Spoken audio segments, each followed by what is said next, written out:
नमस्ते, मैं doctor Anupriya Hajela Shah, ENT specialist at Hajela hospital Bhopal.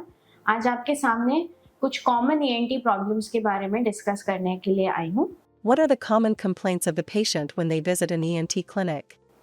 सबसे कॉमन जो पेशेंट्स आते हैं किसी भी एक ईएनटी क्लिनिक में, ईयर, नोज, थ्रोट और हेड एंड नेक से रिलेटेड कंप्लेंट्स लेके आते हैं।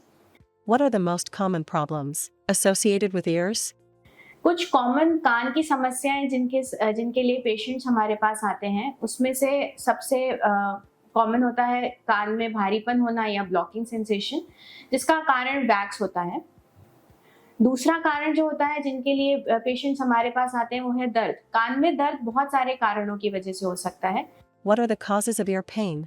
या तो कोई कड़क मैल जमा हो जिसको हम इम्पैक्टेड वैक्स कहते हैं, या कोई इन्फेक्शन हो बाहर की नली में, एक्सटर्नल कैनाल में इन्फेक्शन की वजह से, या कोई फंगस का ग्रोथ हो जो कॉमनली हमें मॉनसून सीजन में, बारिश के सीजन में मिलता है, या मिडिल ईयर में कोई इन्फेक्शन हो जैसे कि कान के पर्दे में जिनमें छेद होता है उनसे कान का रिसाव होना, डिस्चार्ज आना और उसकी वजह से कान में दर्द होना।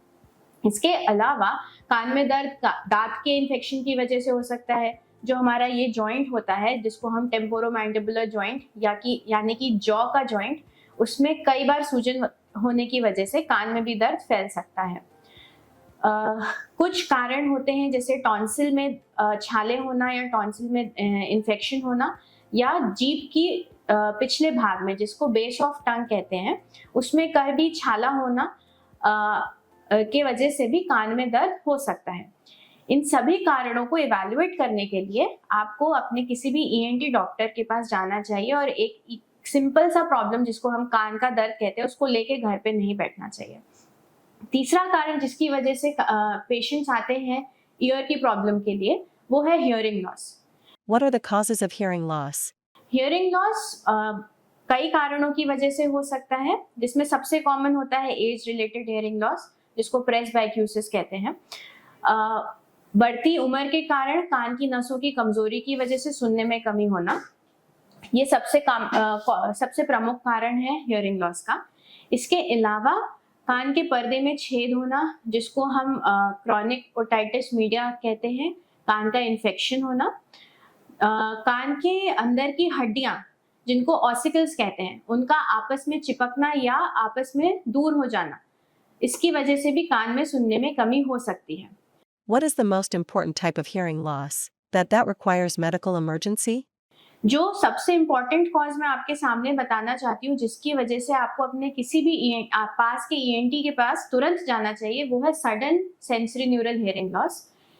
अचानक एक कान से कम सुनाई देना या अचानक दोनों कानों से कम सुनाई देना, इसको हम ज्यादा दिन इग्नोर ना करें, क्योंकि इसका ट्रीटमेंट जितना जल्दी चालू होता है उतना अच्छा उसका रिजल्ट होता है। तो किसी भी पेशेंट को अगर तुरंत सडन हियरिंग लॉस है, उसके लिए विदिन 72 आवर्स 72 घंटे के अंदर किसी भी पास के ईएनटी के डॉक्टर को तुरंत जाके दिखाएं और उसको इवैल्यूएट करवाएं। चौथा कारण जिसकी वजह से कान के पेशेंट्स जो आते हैं ईएनटी के लिए ईएनटी के पास, वो होता है टिनिटस। टिनिटस मतलब कान के अंदर घंटी बजना। What are the symptoms associated with tinnitus? बहुत सारे वैरायटी हो सकते हैं, केवल रिंगिंग साउंड नहीं, विस्लिंग साउंड भी हो सकता है, हवा का चलना जैसे स्वूशिंग साउंड हो सकता है। बहुत सारे कारण हो सकते हैं टिनिटस के, इनको इवैल्यूएट कराना जरूरी है क्योंकि इनमें से कुछ कारण हम ठीक कर सकते हैं। कई बार टिनिटस के लिए ठीक करने के लिए कुछ मेडिसिन का हम उपयोग कर सकते हैं जो आपका ईएनटी आपको प्रिस्क्राइब करता है, और उन मेडिसिन से कई बार हमें अच्छा रिस्पॉन्स भी मिलता है। What is the diagnostic test that is performed to rule out tinnitus? Tinnitus को रूल आउट करने के लिए सबसे पहले तो हमें एक ऑडियोमेट्री नामक टेस्ट भी कराना चाहिए, जिसमें ये जानकारी प्राप्त होती है कि कहीं सुनने की नसें कमजोर तो नहीं हो रही जिसकी वजह से आपको ये आवाज आ रही है।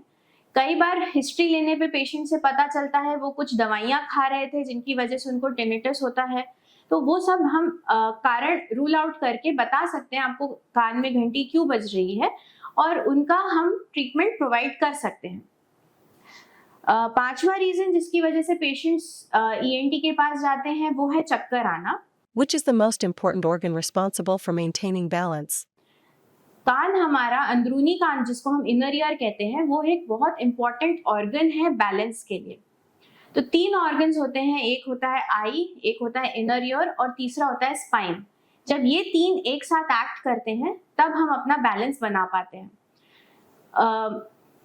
ये पेरिफेरल वेस्टिबुलर अपैरेटस कहते हैं। इनके अलावा जो सबसे इम्पोर्टेंट है वो है हमारा ब्रेन।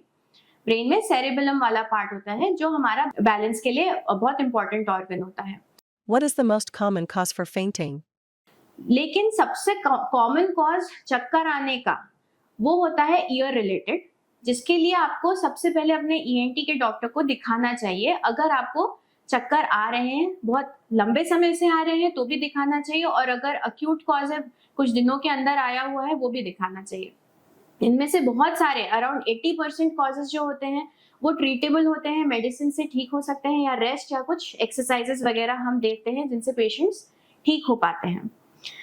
6th रीजन जिसकी वजह से आपको अपने ईएनटी डॉक्टर के पास जाना चाहिए वो है मूक और बधिर बच्चे, जिनको हम डेफ एंड म्यूट चिल्ड्रन कहते हैं। What is the most suitable treatment option for children who are deaf and mute? इन बच्चों का इलाज इस समय आज की डेट में कॉक्लियर इम्प्लांट नामक सर्जरी द्वारा बहुत अच्छे रिजल्ट्स पाए गए हैं।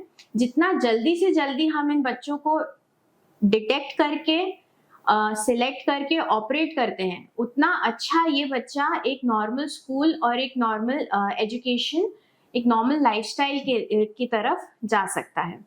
What is the test of choice for newborn hearing screening? इस प्रयास में जिसमें हम बच्चों को जल्दी से जल्दी पकड़ सकें, जिन बच्चों में ये सुनने में कमी है या सुनने की क्षमता या सुनने का अंग काम नहीं कर रहा है, उसके लिए एक न्यूबॉर्न स्क्रीनिंग टेस्ट होता है जिसको हम कहते हैं OAE, ऑटो अकूस्टिक एमिशंस। ये टेस्ट हर बच्चे का हॉस्पिटल से डिस्चार्ज होने से पहले हर नवजात शिशु का हो जाना चाहिए। अगर नहीं होता है किसी कारणवश तो 1 महीने के अंदर अंदर ये अपने ईएनटी से संपर्क करके ये टेस्ट अवश्य कराएं और ये जानकारी प्राप्त करें कि बच्चे के दोनों कान बराबर काम कर रहे हैं कि नहीं कर रहे। ये कुछ कॉमन रीजंस हैं जिनके कान के वजह से जिनके लिए आप अपने ईएनटी डॉक्टर से अवश्य संपर्क करें, क्योंकि ये इनमें से अधिक कारण ट्रीटेबल हैं। कुछ दवाइयों से, कुछ केवल एग्जामिनेशन से। एक सिंपल सा कान का दर्द हो या कान में भारीपन हो या हियरिंग लॉस हो, उसमें ज़्यादा देर ना करें और अपने ईएनटी डॉक्टर से तुरंत संपर्क करके इसका उपयुक्त इलाज लें।